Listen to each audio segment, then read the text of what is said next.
What's up? This is Technically Correct with Tyler Bischoff, and it is portal season in college basketball. Well, almost. We'll get there. But UNLV has gotten good news and bad news so far, but the real question is, can Josh Pastner actually improve UNLV in the portal?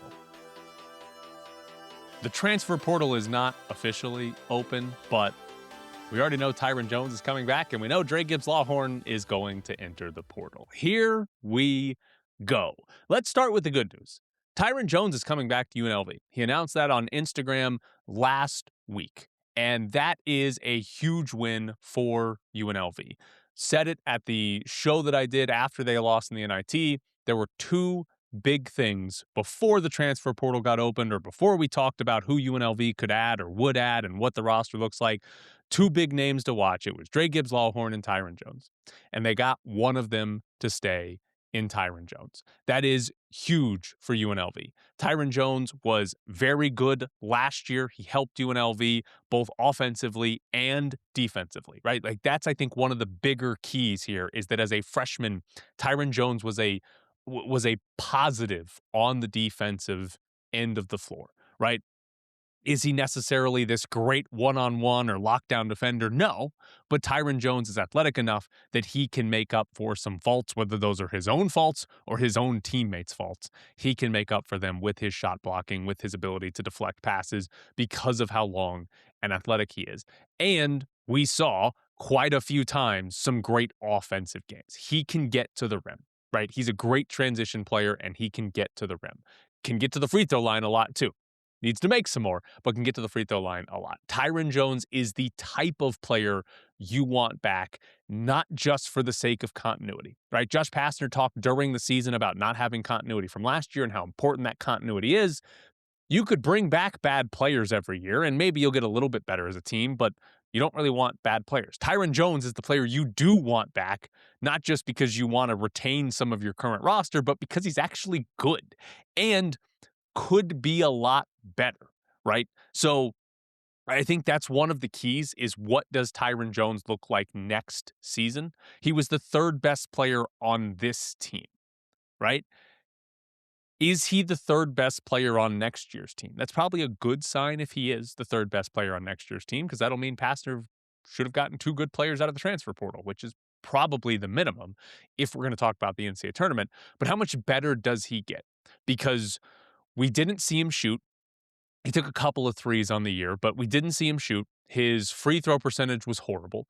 And that's offensively the one big area. If Tyron Jones can be an average shooter, he's going to be a tremendous offensive piece. I mean, tremendous offensive player. Will that happen from one year to the next in college? Probably would be surprising if he got to that level, but we'll see. The other big one is his strength. And Josh Pastner, I can't remember the exact phrase he used, but he said he's got to stop being a feather when he goes up for layups. He was not thrilled with how many times Tyron Jones would go up for a layup, get fouled, and not convert the and one because he wasn't strong enough, according to Josh Pastner. How much stronger can Tyron Jones get? He had the shoulder injury. He didn't have a full offseason. This will probably be one of, if not the biggest off seasons for building up strength in Tyron Jones' entire basketball career might happen this offseason. So does he come back stronger and able to finish more and ones, able to be even better as a rim protector by being stronger? Those are big things to watch with Tyron Jones and how much better he can be. Because I do think if we're talking about the NCAA tournament UNLV, Tyron Jones has got to be a better player than he was as a freshman. And he was a good player as a freshman, but there needs to be a better Tyron Jones. Or Pastner's got to crush it in the portal and he's like the fifth best player on the team. And then you're like, all right, that's great. I am curious a couple of things. One, this is probably true. I don't know that it is, but it's probably safe to assume Tyron Jones left money on the table to stay at UNLV. I would be willing to guess there were programs with more money that wanted Tyron Jones, and he chose to stay at UNLV. Again, don't know that for certain, but that would seem to be the most likely outcome.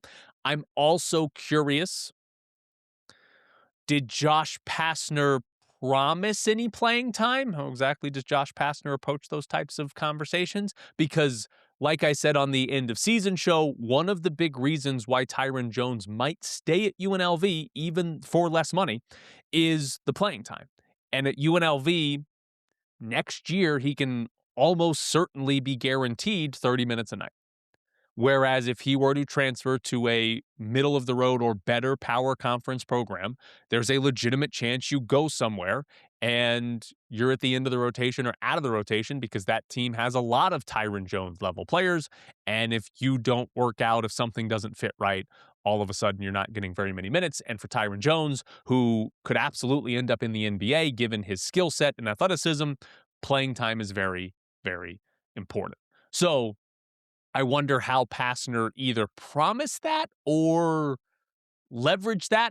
I'm curious how direct he was with that, because that would seem to be the big trade-off is to, okay, you're going to leave some money on the table, but you could leave some playing time on the table if you go somewhere else, and that could really hurt your draft status. Whereas here's 34 minutes a night for you, as much as you can handle, Tyron Jones. Now, that's the good news. The bad news is that Dre Gibbs-Lawhorn is going into the portal. On3 reported that.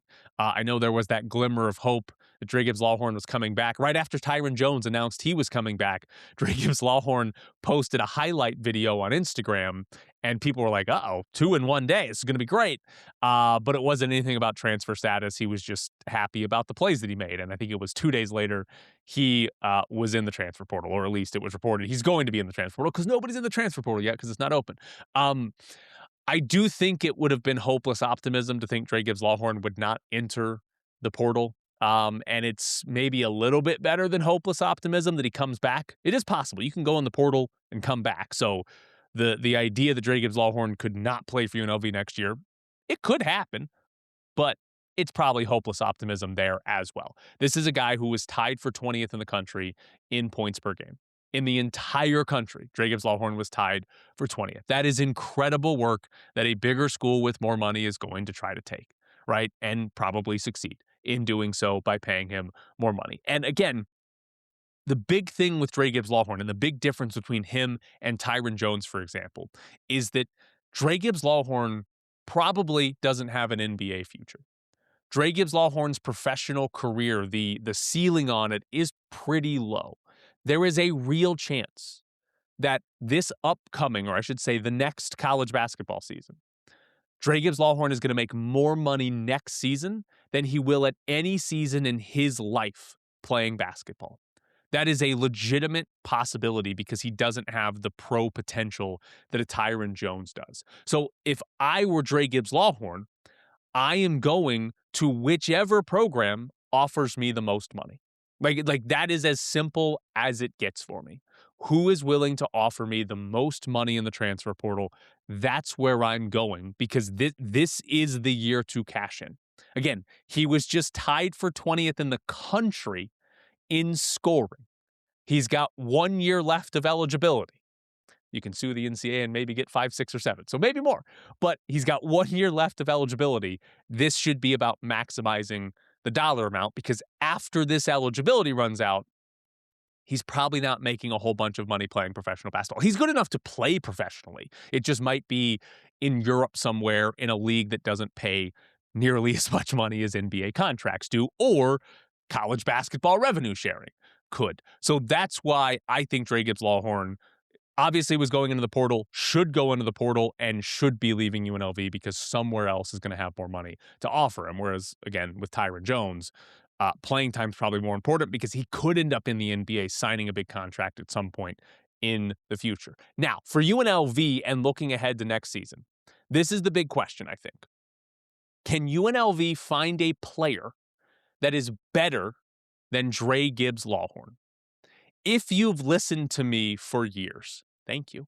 But if you've listened to me, that might sound very similar to what I used to say about Bryce Hamilton. Now, Bryce Hamilton never hit the transfer portal, but UNLV had multiple years where Bryce Hamilton was their best player. His sophomore, his junior, and his senior season, all three. He was the best player on the team. And similar to Dre Gibbs-Lawhorn, he was a scoring guard at UNLV. He was the best player on the team, and it was because of what he did putting the ball in the basket. And what happened is, as a sophomore, he was the best player, and UNLV wasn't close to the NCAA tournament. So, okay, in the offseason, can you find a player that's better than Bryce Hamilton? That's what you weren't good enough to go to the NCAA tournament with Bryce Hamilton as your best player. You need somebody better than him to go to the tournament. They didn't get it. His junior year, he was the best player. They weren't close to the NCAA tournament. Did they get a player better than him? No. His senior year, they weren't better. That's what happened. Now, they had Bryce Hamilton on the roster for those 2 years. They will not have Dre Gibbs-Lawhorn on the roster next season, so you probably have to replace him and find somebody better. Now, this is a very simplistic way of looking at it, right? Like, in theory, UNLV's best player next year could be worse than Dre Gibbs-Lawhorn, but their 2nd through 7th best players could all be better than your Kamani Hamiltons, your Howie Flemings, and everybody else who played this year, and that makes you a tournament-level team. It's possible to do it that way. You can also look at this from a better doesn't mean better scoring, because Dre Gibbs-Lawhorn and Bryce Hamilton, both terrific scorers, high-volume offensive players, but they weren't great defenders. There wasn't a whole lot else to their game.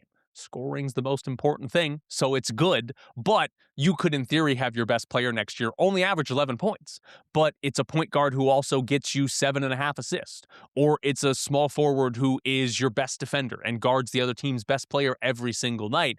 That could be better than Dre Gibbs-Lawhorn without the points being there. But again, this is a simplistic way of looking at it, but I think the point is still true. UNLV didn't go to the NCAA tournament with Dre Gibbs-Lawhorn as their best player. They need someone better than Dre Gibbs-Lawhorn to have a shot at the NCAA tournament. Can they find that guy? Can Josh Pastner go in the portal and find that guy? This is where my usual pessimism comes in. And I've been right for like a decade now. But can UNLV find a player better than who their best player was last season? Because last season wasn't good enough for the NCAA tournament. They've got to be better. Can they do better than Dre Gibbs-Lawhorn? Probably not. Like, that's the issue here, is probably not. Dre Gibbs-Lawhorn was kind of a best case scenario. You got a guy at the end of the bench at Illinois to come over, and he had this monster season, right? So that's where my pessimism comes in.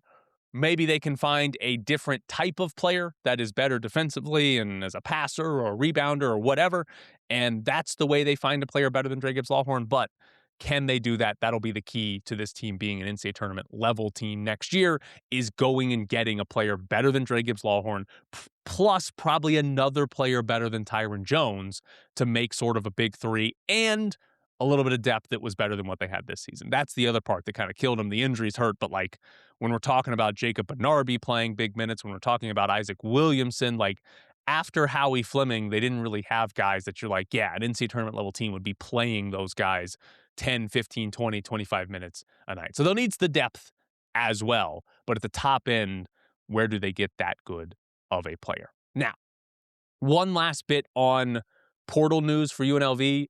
Miles Che is in the transfer portal. And it's an interesting one because I don't know what I thought was going to happen, right? You have a transfer who came in from UC Irvine to UNLV.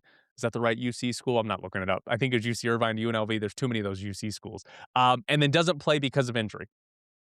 And goes into the portal after this season. Is his transfer status better than it was last year? I don't know. Like, do better schools want him now after he didn't play for a full season? I honestly don't know. Like, I don't have a clue if he's in a better spot. He might end up making a lateral move, and it might just be like I had, what do you have, 2 foot surgeries, and Laji Dembele had 2 foot surgeries. He might just be like, I'm getting away from the place where all the foot surgeries happen, and it might not even be a better program. I just don't want to be here. So I don't know what went into Miles Che's decision, and I don't know what I expected to go into his decision because he didn't play the whole year. So is he going to a better program, a worse program, the same level of program? I don't actually know. But it does put UNLV back to 0 for the point guard position, right? Miles Che was supposed to be the point guard. Dre Gibbs-Lawhorn played as the point guard during the season. They are both in the portal, meaning Josh Pastner has to, at minimum, get 2 legitimate point guards this offseason. Transfer portal, or if there's a freshman that's good, whatever it is, Pastner's got to have 2 playable point guards this season. You cannot have another year where one injury to a guy means, oh my God, we don't have a point guard, and Dre Gibbs-Lawhorn plays out of position. That can't be the answer. There's got to be 2 playable point guards, and in theory, again, one's better than Dre Gibbs-Lawhorn. That'll be tough to do. So, it's early. There will probably be more players that go into the transfer portal for UNLV. We'll see once we start getting Evan Meyer ranks. That's my favorite one to look at for how good transfer portal players are. Drake Gibbs-Lawhorn not in the Evan Meyer rankings yet, so we'll see where he comes in. I'm expecting him to come in fairly high, a top 50 player, because offensively he'll be one of the top 10, 15, 20 offensive players in the portal. Defensively, we'll ding him some, but we'll see how highly these guys actually rank. Now, I've got some UNLV football for you. Camps here, spring camps here. You can see Jackson Arnold throwing some passes. But my favorite analytical ranking is SP+. Bill Connolly created it. I think it's very good. I would call it the Ken Pom of college football. I think it's very good at ranking teams and giving you a good idea of how good teams actually are. Similar to Ken Pom, there are preseason ratings that are hard to decipher if you were actually creating this, because how the hell do you know who's a good team in the preseason before you see them play? Well, a lot goes into it. But here is where UNLV ranks in preseason SP+. 59th. And here are the rest of the teams in the Mountain West. New Mexico's 68th. North Dakota State's 72. Air Force is 79. Hawaii is 84. And Wyoming, Nevada, San Jose State, Northern Illinois, and UTEP are all outside the top 100. There are 138 teams this year. San Jose State, Northern Illinois, and UTEP are all in the bottom 20. That's a lot of really bad teams in the Mountain West. If you look at UNLV's schedule and SP+, they will play 0 teams that are in the top 50. The best team they play is Cal, who is 56th in SP+. So 0 top 50 teams. And again, UNLV was 59th. If you're keeping up here, you might realize something. 0 teams in the top 50. Only 1 team rated higher than them in Cal. 6 teams between 50 and 100. So 6 teams that are not just terrible. And then 6 teams that are outside the top 100, 3 of which are probably going to be dog shit. Though, excuse me, no, they don't play UTEP. So only 2 teams that are probably dog shit. So they don't play teams better than them this season. Now, couple of different things on this. 2 non-conference games that might not help as much as we thought, North Texas and Akron. I don't know what you thought of Akron, but they're 127th in SP+. They're one of the worst teams in college football. That's on the road, meaning like that's a one game that if you lose that on the road, your season might be over. I mean, that's a horrendous loss if they're actually 127th. But the big one is North Texas. 109th in SP+. Lose their coach, lose a bunch of players. The production they have coming in is not nearly as good as what they lost. 109th for North Texas. That's a game on the road. If they're actually outside the top 100 and you lose it, it's not as bad as Akron most likely, but thought that was going to be a beneficial game. It might not actually be at the end of the day. And Memphis is only 70th. Good compared to the rest of UNLV's schedule, but not actually good. Like, if Memphis ends the year as the 70th best team in college football, that is not going to be a good win. Like, it's not going to be something to really point to the playoff committee and say, look, we beat Memphis, put us in the college football playoff, if they're the 70th best team in the country. So the strength of schedule is probably going to be bad. Reality is one of these teams, whether it's Memphis or North Texas, or maybe it's New Mexico or North Dakota State. The reality is one of these teams is probably going to have a really good season and be much higher, right? Like New Mexico could end up 42nd or something like that. And so there is a good win and a very losable game and all of that. But teams are also going to be worse than what they're projected to be, which imagine if like Memphis and North Texas are worse than 70th and 109. That'd be pretty bad. So your non-conference schedule would be pretty atrocious at that point. But here's the key to all of this. Based on SP+ and a home field advantage of 3 points, UNLV would not be an underdog in any game. They would be favored in all 12 games. And only 2 of them would be particularly close. Cal at home, right? According to SP+, Cal is 0.9 points better than UNLV. But the game's in Vegas, and if there's a 3-point advantage there, UNLV would be favored by 2 to win that game. And then the other one is New Mexico, where UNLV by SP+ is 3.9 points better than New Mexico. But at New Mexico would mean UNLV would be favored by about 1 point. these are SP Plus ratings, not sportsbook ratings. Things will change before the season starts, and then obviously once we get in season, some of these teams will be better and worse than expected. But UNLV has a legitimate chance to be favored in all 12 games, and really 10 of the 12 seem kind of obvious. Like if you go through the schedule, the only other one preseason wise that looks like, oh, they might be underdogs there is at Hawaii, right? I mean, Hawaii's 84th to 59th where UNLV is in SP Plus rating. So they're kind of lower down, but it is on the road. It's the second game of the season. So maybe it's weird. I don't know. But like, that's it. Like if you're trying to find them, it doesn't seem like there are other teams that are actually going to be good enough where UNLV's not favored. Being favored in 12 games doesn't mean you're going to win 12 games, but it sure as hell means you shouldn't lose more than 2.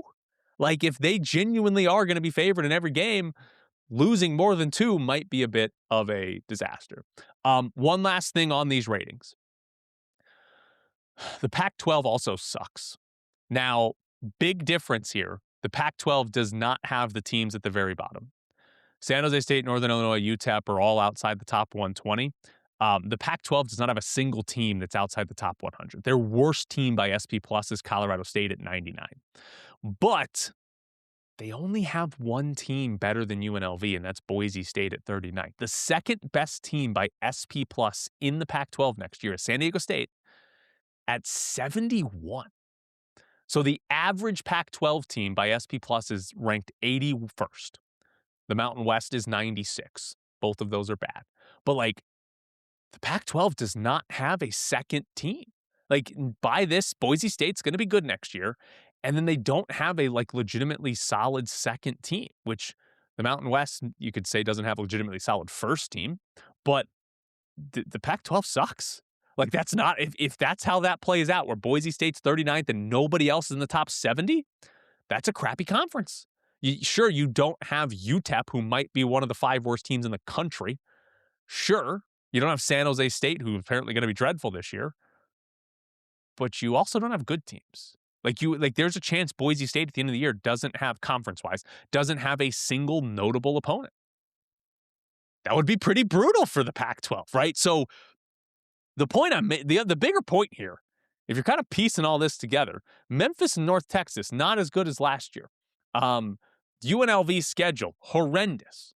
The Pac-12, outside of Boise State, horrible. Is the committee going to respect any of these teams?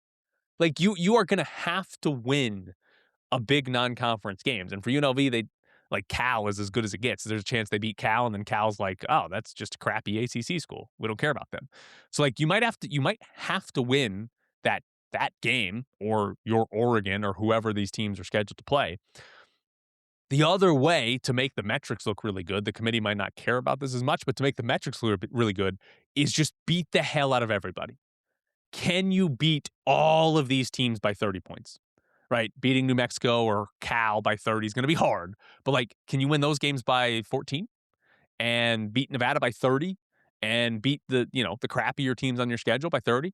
If you can beat them by a lot of points, your metrics will look better, and that will get you a little bit higher overall. So your SP Plus ratings are out. I love the SP Plus ratings are out.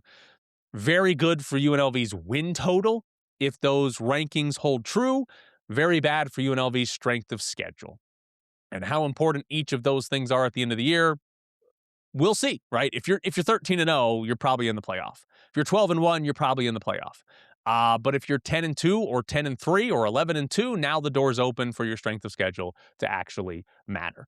Last thing here, I know that with the new format of Technically Correct, I'm just doing UNLV. But the Golden Knights fired Bruce Cassidy, so I do want to talk about that for just a second. Mainly because here's my thought right now.